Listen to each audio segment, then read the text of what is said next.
then? Because I know Jesus did not pay tithe. He rather paid tax. So I'm confused why Christians are paying tithe instead of tax. Tithe is circumcision of greed. Tithe is healthy if it is understood how it must work. Tithe is returning some of the blessings the Lord has given you to the system that is looking after you spiritually. I'm starting from what it must be. Okay. Before I come to what it is not. Okay. Tithe is cutting off of the foreskin of all of it is mine. To say let's share. So that the tool that has been circumcised, it is able to impregnate and produce after its kind. So the money that has not been tithe is not good for investment. On another day, I'll come and do proper theology on tithing. Okay. But on the same breath, tithe, you don't tithe a seed. You tithe the profit after planting it. You don't tithe the seed, you tithe the profit of the seed. So if I give you a seed right now, you can't tithe it. Why? Then you've killed it. Okay. Yeah. I give you a seed. I give you a mango seed. Okay. Tithing it will mean cutting it. And then share half. Then what do you remaining? Nothing. Even what you have is is useless. Tithing is taking the seed, finding fertile ground, planting it. It grows.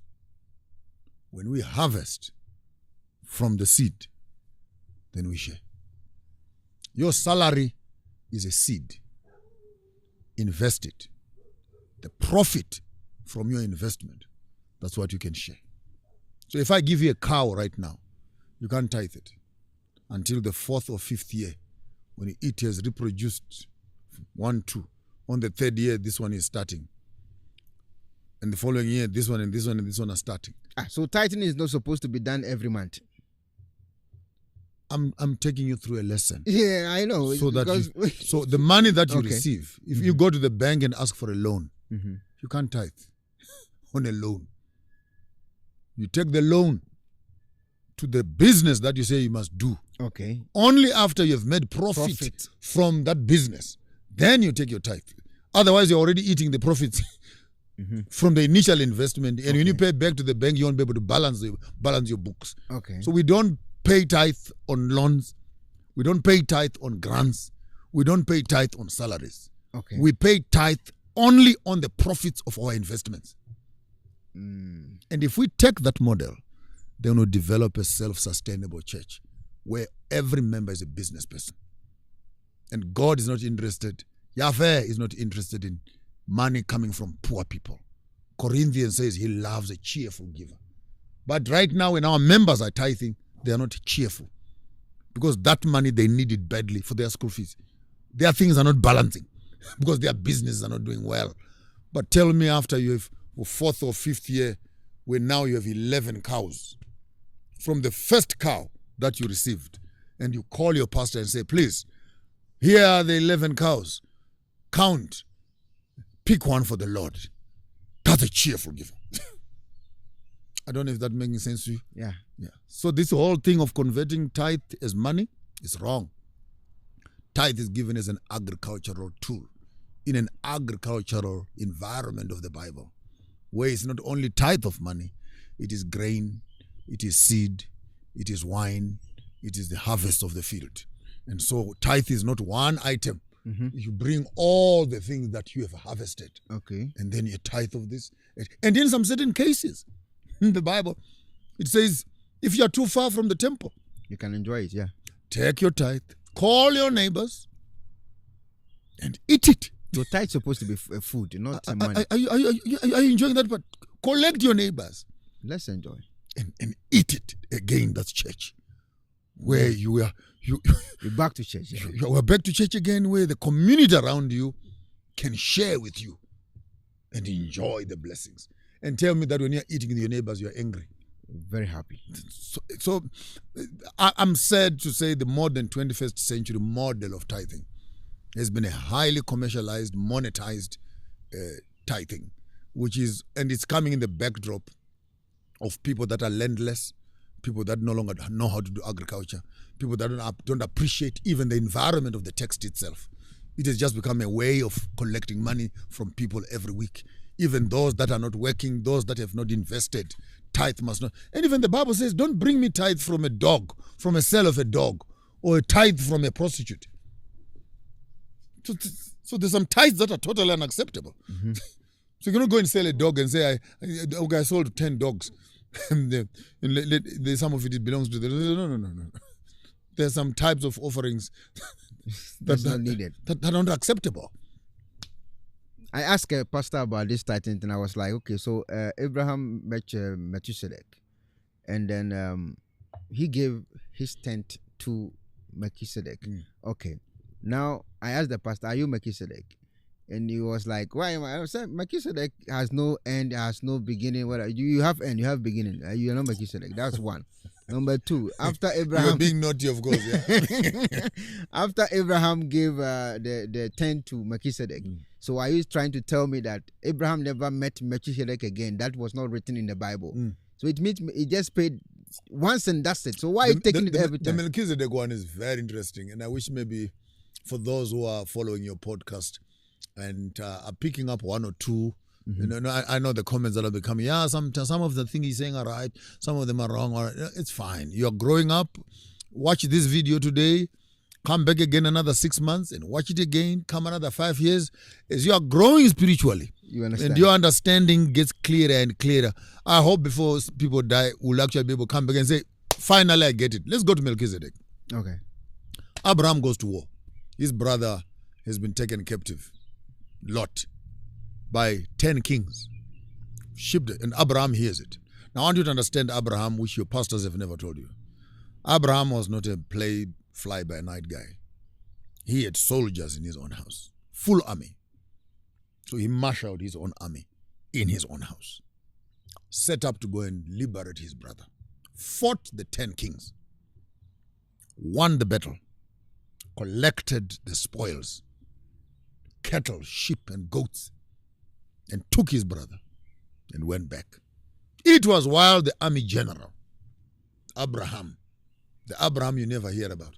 We always think of him holding a knife to sacrifice his son. You never saw the military side of Abraham. So when he was sitting in his tent, coming from war, and this is complicated, and put it on record, this is the first time tithe appears in the Bible. Abraham taught God tithe. He taught God tithe. Adam and Eve, up to the time of Abraham, no tithing. So Abraham is sitting in his tent, relaxing, coming from war, tired. And then Melchizedek passes by. And Abraham says, come in to my house. To which the Bible is gentle. It says, and Melchizedek ministered to him and broke bread with him. Now, you must be a theologian to understand that this was a priest from the city of Salem. Salem, which is a root word for Jerusalem. So as a priest, if you are ministering to a man, it meant washing his feet. We're back in the tradition. It meant cleansing Abraham of the aura of military and war from where he was coming. Abraham's hands were dirty. Abraham's hands had blood because he had killed people where he was coming. So by ministering to Abraham, it will mean a full cleansing. I'm back to Africa again.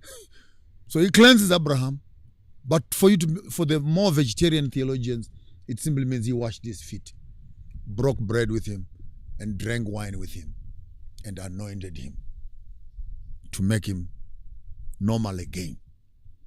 After he had ministered to him, Melchizedek is walking away. Abraham says, thank you very much, Melchizedek, for the ministry that you've given me. On your way out, please collect a tenth of everything that I have plundered.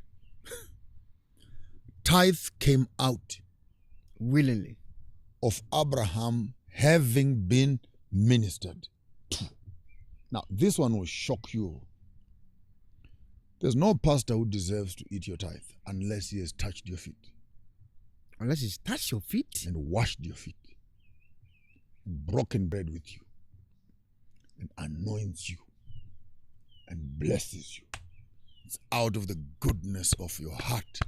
You say to your pastor on your way out, please count a tenth of what I have planted and bless yourself. Now you begin to see a new side of me which people don't like to hear because I've read this thing with intention. Therefore, you minister first. Then gratitude from your members is what you receive. You don't coerce members and preach to them and condemn them and make them feel guilty over their money because you want to collect a tithe from them. Damn you, pastor. Go to their homes. Clean their feet. Bury their dead. Minister to them. Anoint them in hospitals when they are sick. Do ministry and don't ask for it. On your way out, they will do it. Let their hearts be moved with compassion. From what you did. That they should say, pastor, on your way out, please, my wife is at the door, please, but he will sign you a check out there. Now, there is a blessing that comes to you. This whole thing of before every service, we shall now do the offertory. Someone must come, you have robbed me in tithes and offerings. Every one of you. And people must be condemned to feel guilty. And that pastor has never put his foot in your house. Does not even know the problem that you are going through. And he wants to get tithe from you. And that's the first time we see tithe coming out in the Bible. So if I wanted to be naughty, I'll say if you want really to pay tithe, you must go to war first. Yeah. I remember I asked this pastor that Abraham went to war. Which war have you been to? Have you been to war? I remember I asked him. But at a lighter note, if war means employment, if war means whatever it is, the pastor must come back and cleanse his member. Yeah. The priest must attend to the needs, the spiritual needs of Abraham. Yeah. And the beautiful part about that passage, which is the law of first instance, it's out of the gratitude of Abraham that the word tithe comes in. Okay. For the first time. Okay. So God never taught tithe. It's Abraham who mentions it from his own heart. And going forward, it becomes a principle that we must return tithe. Be thankful. That's what it means. I think those paying tithe should just listen to what you can cut this. You can cut this part on tithe. On its own. I'll just paste it for them. Yeah, so that they know what is going on. Listen very carefully and slowly, and make your own conclusions. Be grateful. That's why Paul says, God loves a cheerful giver. Let it come out of gratitude. Hello, Ebusiafo. So, Percy Fita Asra Chodo for dear, and then enough our Mokodom is unique laser whitening. Unique laser whitening. Our toothpaste to strong quan. What did you choose? Say, and ma was saying a fita. Na fita non sono. Na a ye and carbonate beer a wo no mu beer. Any tea stain, coffee stain, smoking stain, beer. Unique laser whitening product. Ebe yini nyina free swama o kama. The obani say utu so na odi bi egu o brush de so. Na odi etwitwe osini so nyina kama. Uwia and huhuru wenum jano wenum sa. Into for unique laser whitening. I was 079-9979-2330. Unique laser whitening. Or say Muni Seso. Penifose bibio wi asenti ne da ne atopno na ne pabone fonti e wo se wo bambo hu hia na ne papa mu de Pro Technologies ana me kan fama wo ane Pro Technologies. We are specialized in both sales and installation of CCTV cameras. Yeton esa install CCTV cameras in the South Ghana and NASA brochure na ufi Ghana. Now beso CCTV camera installation. We need Pro Technologies and then sawoso. We CCTV camera installation, electric fence, automated gate, access control, video doorbell, and intercom, and satellite TV, home theater. So upe biato, and wato, and our person install them out. Pro Technologies and our software. Na shenenso. Say Fidya nyina from America Bruchman. And this and papa na pedia. Man yene nane buansu that form. Make sure you know the web Bruchman ha. Any a branch e Ghana. Ye ni mo bra wo bre. Into sika fire nsem. Se fanya japadema wo Ghana. Wo da da. Na near tenese, yes, general construction. So we broche no peso si fi Ghana. E dan plan bi opeso si. So wa sha se dada. Anafe no peso si. Plan bia. Ye besi ama. Eno echi so here solar power. Ana bamba ho nsensem bi ade. Woni ye ninsa wo square fa so install. Ana ne settings ye beye e de ama. E wo Ghana ubehu yen. Wo mira ofra denta e de wani ache dodoa. Ubehu ye e wo ahye. Ye ne Emalin Pharmacy and what the same building. For information or WhatsApp 401-7570-300 and a +401-6992-254. Pro Technologies. We have the solutions for your security and home entertainment needs at affordable prices.